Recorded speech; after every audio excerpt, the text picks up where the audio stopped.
අයිබෝවන් දුවේ පුතේ. ඉතින් මම මේ සූදානම් වෙන්නේ ඔයගොල්ලන්ගේ grade 5 pupils book එකේ 4 වෙනි පිටුව සහ 5 වෙනි පිටුව ඔයගොල්ලන්ට හොඳින් පැහැදිලි කරන්නයි. මීට ඉස්සරලා මේ 5 ශ්‍රේණිය සඳහා ශිෂ්‍යාත්වයට අදාළ වෙන ඉංග්‍රීසි කියන මාතෘකාව යටතේ ඔයගොල්ලන්ට වීඩියෝස් දෙකක් කරලා තියෙනවා. මේ 3 වෙනි වීඩියෝ තමයි මේ විදිහට දිගාරින්නේ. එතකොට මේ වීඩියෝවෙන් ඔයගොල්ලන්ට ගන්න තියෙන දේ හොඳට මතක තියාගන්න. අලුත් වචන විශාල ප්‍රමාණයක් මේ පාඩමෙන් ඔයගොල්ලන්ට එකතු වෙනවා. මෙන්න මේ වචන තමයි ඔයගොල්ලන්ගේ ශිෂ්‍යත්ව විභාගයට එන්න පුළුවන් වචන. ඉතින් ඒ නිසා ඒ වචන කොහොමද ඉංග්‍රීසි අකුරෙන් ලියන්නේ සහ ඒ වචන කොහොමද උච්චාරණය කරන්නේ කියලා හොඳින් පුරුදු වෙන්න. එහෙමනම් ගන්න ඔයගොල්ලන්ගේ ටෙක්ස්ට් බුක් එක අපි යමු ඔයගොල්ලන්ගේ ටෙක්ස්ට් බුක් එකේ page number 4 and 5 හතරවෙනි සහ පස්වෙනි පිටුවට. හොඳයි. එහෙනම් අපි ආරම්භ කරමු අපගේ මේ පාඩම. මේ ඔයගොල්ලන්ගේ ටෙක්ස්ට් බුක් එකේ page number 4 එක ඒකේ තියෙනවා lesson 3 කියලා තියෙන්නේ. ඒක read and aloud කියලා කියන්නේ. read කියලා කියන්නේ කියවන්න, aloud කියලා කියන්නේ උස්සනින්. උස්සනින් කියවන්න තමයි පුතේ ඔයගොල්ලන්ට තියෙන්නේ 4 වෙනි page එකේ. බලන්න මේ වචන ටික කොහොමද pronounce කරන්නේ කියලා. waterfall, waterfall, waterfall. waterfall කියලා කියන්නේ දිය ඇල්ල. harmony, harmony, harmony. harmony කියලා කියන්නේ එකමුතුකම, එකමුතුකම. මේ වචන හොඳට පාඩම් කරගන්න ඕනේ පාස් ශ්‍රේණිය තුල පුතාලා. island, island. මේකේ පුතේ මේ s අකුරක් තියෙනවා. නමුත් මේ s අකුරේක ශබ්ද වෙන්නේ නැහැ. මේක ශබ්ද කරන්නේ island කියලා. Iceland එහෙම මොකුත් නෙමෙයි. මේ island, island කියලා කියන්නේ දූපතට. ඊට පස්සේ ඊළඟ වචනේ forest, forest, forest. forest කියලා කියන්නේ කැලෑව. මතක තියාගන්න forest කියලා කියන්නේ කැලෑව. ruins ඊළඟ වචනේ. ඊළඟ වචනේ ruins. ruins කියලා කියන්නේ නටමුන්.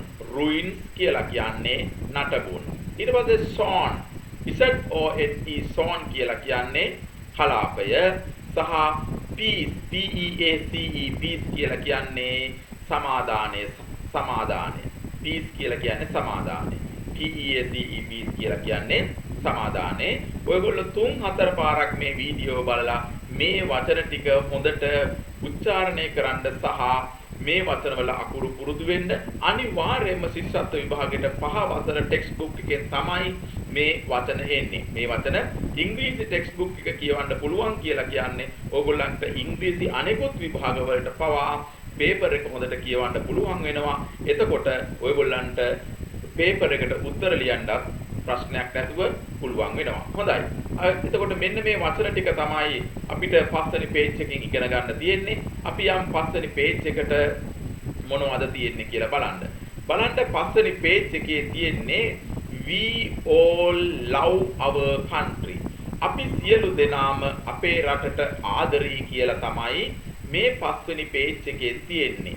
එතකොට බලන්න පස්වෙනි page එකේ we all love our country. අපි සියලු දෙනාම අපේ රටට ආදරෙයි. එතකොට මේක හොඳට කියවුවට පස්සේ මේකේ තියෙන වචන සහ වාක්‍ය පදක තියාගත්තට පස්සේ ඔයගොල්ලන්ට අපේ ලංකාව ශ්‍රී ලංකාව ගැන රචනාවකුත් කිසිදු ප්‍රශ්නයක් නැතුව ලියන්න පුළුවන් වෙනවා.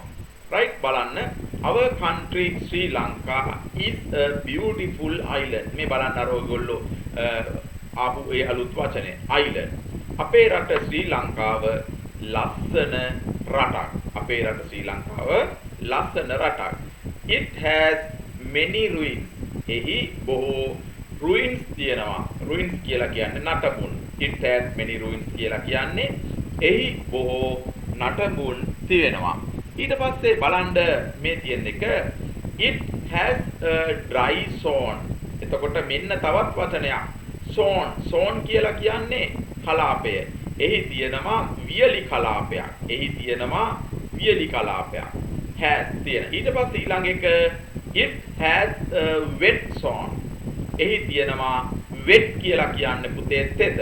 තෙත් කලාපෙකුත්. ඒ කියන්නේ අපේ රටේ වියලි කලාපයක් තියෙනවා. අපේ රටේ තෙත් කලාපයක් තියෙනවා.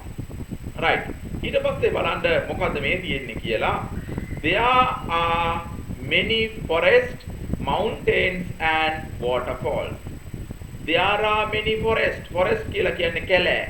කැලෑවන් තියෙනවා බොහෝ කැලෑවල් තියෙනවා.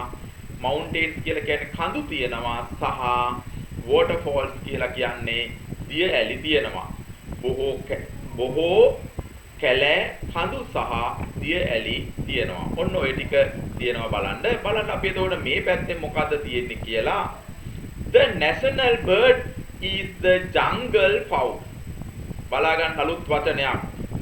national bird. උතේ national කියලා කියන්නේ ජාතික. bird කියලා කියන්නේ එතකොට ඔයගොල්ලෝ දන්නවා පක්ෂියා කියලා. national bird කියලා කියන්නේ ජාතික පක්ෂියා. ජාතික පක්ෂියා තමයි jungle fowl. jungle කියලා කියන්නේ කැලෑවට තමයි. නමුත් මෙතන තියෙන්නේ වලි කුකුලා කියලා කියන්නේ. මේන් ලස්සනට වලි කුකුලෙක්. එහෙම නැත්නම් කුකුලක කොක් කියලා කියන්නේ jungle කොක් එහෙම කියන්න එපා. මේක කියන්නේ jungle fowl කියලා. jungle fowl වලි කුකුලා. ඊට පස්සේ මේ තියෙන්නේ the national flower is blue water lily. national කියලා කියන්නේ වචනේ දැන් ඔයාලා තේරුම දන්නවා ජාතික කියලා. ජාතික මල නැත්නම් ජාතික පුෂ්පය පුෂ්පය blue water lily. නිල් මානෙල් මල. blue water lily කියන්නේ නිල් මානෙල් මල. සිසත් විභාගයට පුළුවන්. මෙන්න මේ flower එක දීලා මේකේ නම ලියන්න. එතකොට ඔයගොල්ලෝ ලියන්න ඕනේ blue water lily කියලා ලියන්න ඕනේ. හරිද? ඒක ලියන්න නම් ওই වචන පාඩම් කරගන්න ඕනේ. right. ඊට පස්සේ බලන්න the island beach is beautiful. උදේ beach එක කියලා කියන්නේ මුහුදු වෙරළ. island කියලා කියන්නේ දැන් ඔයගොල්ලෝ දන්නවා දූපත කියලා. මේ දූපතේ මුහුදු වෙරළ ලස්සනයි. දූපතේ මුහුදු වෙරළ ලස්සනයි කියලායි මේකෙන් කියවෙන්නේ. ඔයගොල්ලෝ 3-4 පාරක් මේ වීඩියෝ නරඹන්න. නරඹලා මේ වචන හොඳට පුරුදු වෙන්න. මේ වචන වල තේරුම පුරුදු වෙන්න. දෙමව්පිය උදව් කරන්න දරුවන්ට මේ වචන 2-3 පාරක් කියලා මේ අච්චු පොතේ සෑම වචනයක්ම නිවැරදිව ප්‍රොනවුන්ස් කරන්න, උච්චාරණය කරන්න උදව් කරන්න. හොඳයි. අපි යන් අන්තිම කොටසට. We live in our country in peace and harmony. We live in our country. අපි ජීවත් වෙනවා අපේ රටේ. peace කියලා කියන්නේ සාමදානයෙන් and harmony කියලා කියන්නේ එකමුතුකමින්. අපි අපේ රටේ සාමදානයෙන් සහ එකමුතුකමින් ජීවත් වෙනවා. ඉතින් ඔන්න ඕක තමයි මේ වීඩියෝවෙන් තියෙන්නේ සහ කියන්නේ මේ ඔයගොල්ලන්ගේ ටෙක්ස්ට් බුක් එකේ page number 4 එකෙන් සහ 5 එකෙන් කියවෙන්නේ. ඔයගොල්ලෝ මගේ ඉස්සරලා වීඩියෝ දෙක බැලුවේ නැත්නම් මගේ YouTube channel එකට ගිහිල්ලා ඒ වීඩියෝස් බලන්න පළවෙනි සහ දෙවෙනි වීඩියෝ දෙකක් කරලා තියෙනවා. මේ ඔයගොල්ලන්ගේ තුන්වෙනි වීඩියෝව ඒ වගේ මුළු අච්චු පොතම ආවරණය වෙන විදියට වීඩියෝ මාලාවක් මම මේ YouTube එකට මුදා හරිනවා. එතකොට ඒ මුදා හරපු ගමන්ම මෙන්න සර් අලුත් වීඩියෝ එකක් දැම්මා කියලා ඔයගොල්ලන්ට notification එකක් ගන්න ඕන නම් මගේ මේ YouTube channel එක subscribe කරන්න. ඒ වගේම යට තියෙන bell icon එකත් ඔබන්න. ඒක ඔයගොල්ලන්ට රුකුලක් වේවි. මම වීඩියෝ එකක් දාපු ගමන් ඔයගොල්ලන්ට notification එකක් ගෙන්න ගන්න. එහෙනම් බොහොමත් ස්තුතියි. අපි මුණ ගැසෙමු 4 වෙනි වීඩියෝ එකේ.